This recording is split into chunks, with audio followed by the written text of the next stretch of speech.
All right. Hey, everybody. We're H&M, and this is our final presentation. My name's Zach Coffey. I'm Rihanna. I'm Matthew George. I'm Keenan Dolick.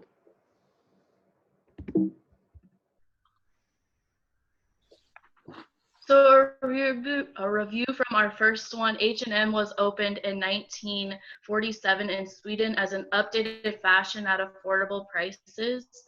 Helena has recently become the president and CEO of H&M, and H&M is the second largest global company retailer while trying to target consumers who follow fashion trends and they want them at a lower price, and the goals of being 100% sustainable and climate positive value chain. So in conclusion to the first report, H&M has aligned its mission and goals and its corporate strategy well.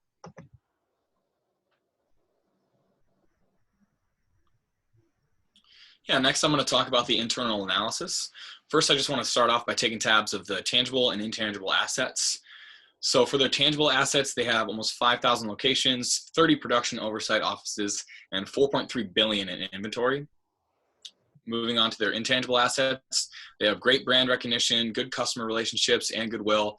And then H&M has trademarked their brand of H&M, so that cannot be copied.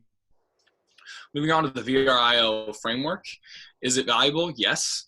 The stylish fast fashion clothing creates great value.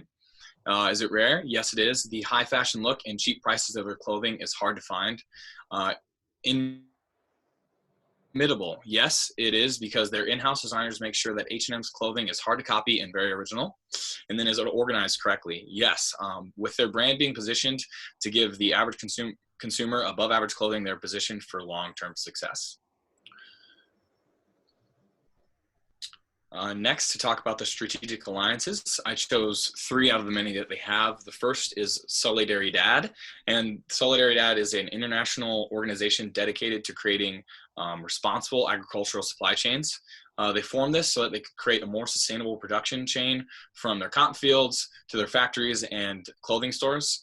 It was successful in cutting costs where they could and using a more sustainable pesticide, so this benefited the environment. They could raise working conditions and wages because of it.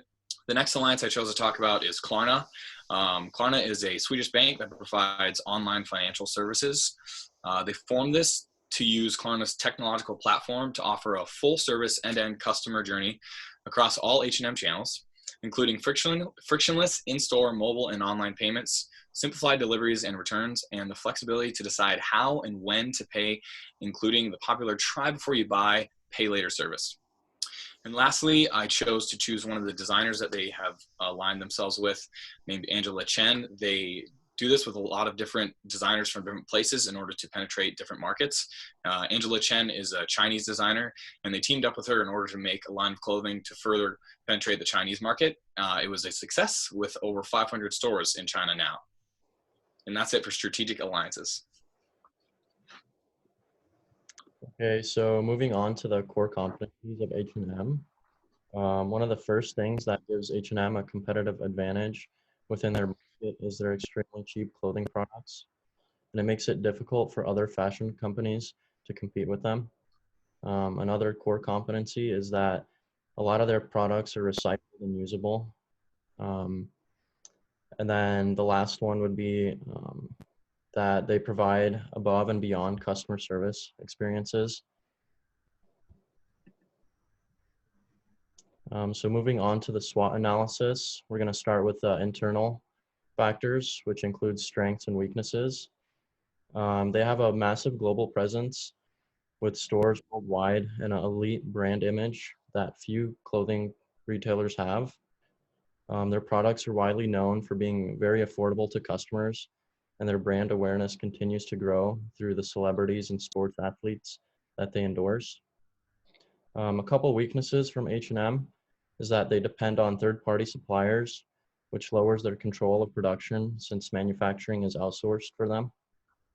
Other weaknesses are that their quality of products are questioned by customers, and that H&M picks up after trends from high luxury brands. Now looking at the external factors, opportunities and threats. H&M has an opportunity to expand in markets throughout Asia and Africa to gain more profitability for their company. They can also focus on the demand increase for middle-aged population by creating fashion for them. And then the last one for opportunity would be to continue their growth of online for their brands. And then they can always improve that platform. And then last are the threats.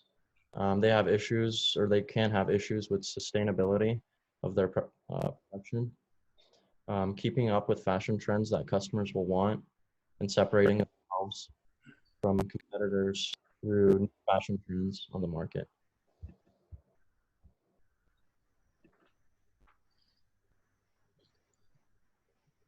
Okay, perfect. I'm going to talk about the organizational design, and then I'm going to kind of talk about the competitive advantage that H&M possesses.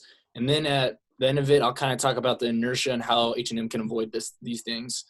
So starting with the organizational design, H&M is structurally organized under the matrix management design.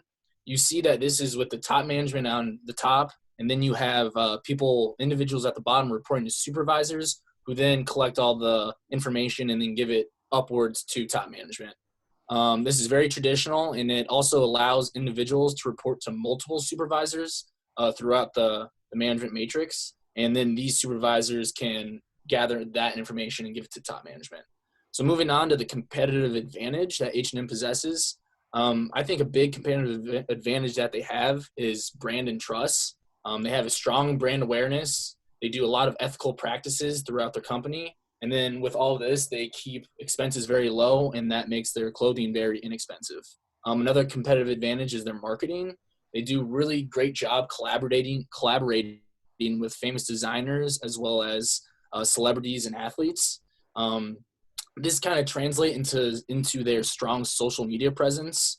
And last thing is their long-term advertising campaigns, which are really great for their marketing. And then how all of this kind of ties into them avoiding this inertia and this unprecedented time. I think H&M should continue using natural materials, continue with their collaborations and staying environmentally conscious, as well as improving working conditions.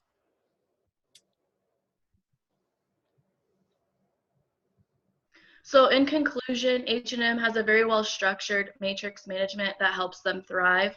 But due to the coronavirus, H&M has closed all their storefronts, but their online business is still thriving. So we recommend that they keep taking the time to improve their online stores and features while online shopping is reaching an all-time high peak. And then H&M is still working to use 100% sustainable cotton fields, so keeping the momentum of pushing forward to go green can attract more consumers.